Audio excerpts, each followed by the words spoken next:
ग्वालियर चंबल में बाढ़ से हुई तबाही पर सियासत जारी है। विधानसभा के मानसून सत्र में आज डबरा से कांग्रेस विधायक सुरेश राजे ने ध्यान आकर्षण लगाया है।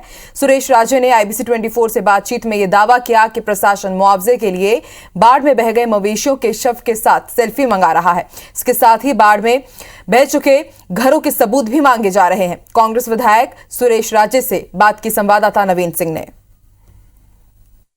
ग्वालियर चंबल की बाढ़ को लेकर सरकार मान चुकी है, चर्चा करने को सरकार विधानसभा में तैयार है और आज का दिन बेहद अहम होने जा रहा है। कांग्रेस के विधायक ने ध्यानाकर्षण के जरिए बाढ़ पर चर्चा कराने की मांग की है। सुरेश राजे हैं, डबरा से कांग्रेस विधायक है, उनसे बात करते हैं। सर, आज ध्यानाकर्षण आपका लगा है, क्या एजेंडा है? जी, हमारा बाढ़ पीड़ितों को कम से कम तत्काल पहले तो मुहैया जो राशि करा सकते हो आप उनको दें, क्योंकि उनके पास छत नहीं है, फिर खाने को अनाज नहीं है, पहनने को वस्त्र नहीं है। अगर कुछ बचा है तो सिर्फ इंसान बचा है, बाकी कुछ नहीं बचा। मवेशी उनके चले गए और जिनके मवेशी बच गए हैं उनके पास एक बार इंसान को तो हम और आप मिलकर भोजन की व्यवस्था कर सकते हैं, मवेशी की व्यवस्था करना असंभव है। इसलिए वो बहुत बड़ा मुद्दा है। और देखिए, कुछ अधिकारी कर्मचारी इस तरह की बात करते हैं। जब वो बाढ़ पीड़ित क्षेत्रों में जाते हैं तो एक पंचायत में गया मैं, तो मैंने पूछा एक दादा से, तो उन्होंने कहा साहब, एक कर्मचारी कह रहा था कि अगर आपकी भैंस बह गई तो भैंस को लाओ पकड़ के, मेरे साथ फोटो खिंचाओ, फिर उसका आप जो है ना पोस्टमार्टम कराओ, तब आपका भैंस का मुआवजा लिखा जाएगा। तो ये इस तरह की चीज़ों पर सरकार को ध्यान देना। मुख्यमंत्री ने शुरुआती फौरी राहत दी, 6,000 रुपये की आर्थिक सहायता दी है जिनके घर टूटे हैं।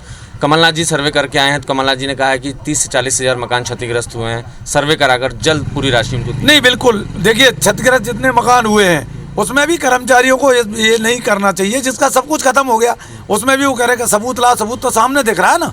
और 6,000 भी तात्कालिक सहायता दी है, तो मैं कहता हूँ ठीक है, उसका पन्नी के लिए, उसकी घास फूस की छावन के लिए, बांस के लिए ये पैसा राहत दे सकता है, लेकिन वो तत्काल जारी तो करें। अगर उन्होंने कहा है, कहना और करना बहुत बड़ा अंतर है। लेकिन वो नीचे ज़मीन तक लोगों तक पहुंच रहा है कि नहीं पहुंच रहा, ये भी सरकार को मॉनिटरिंग करना होगी। हम तो अपने स्तर पर जो हमारा काम है जनप्रतिनिधि होने के नाते हमें तो करना ही है। हम सरकार को फिर बताएंगे कि आपकी राहत सामग्री कहाँ कहाँ पहुँची है। ठीक, जाहिर है बाढ़ के मसले पर विधानसभा में आज घमासान है। ध्यानाकर्षण के जरिए कांग्रेस सत्ता पक्ष का ध्यान आकर्षित करेगी और बाढ़ में जो तबाही हुई है उसको लेकर जो जिला प्रशासन, वहाँ के प्रशासनिक अफसरों का जो रवैया है उसको लेकर सरकार का घेराव करेगी। कैमरामैन विनीत के साथ नवीन सिंह, IBC 24 भोपाल।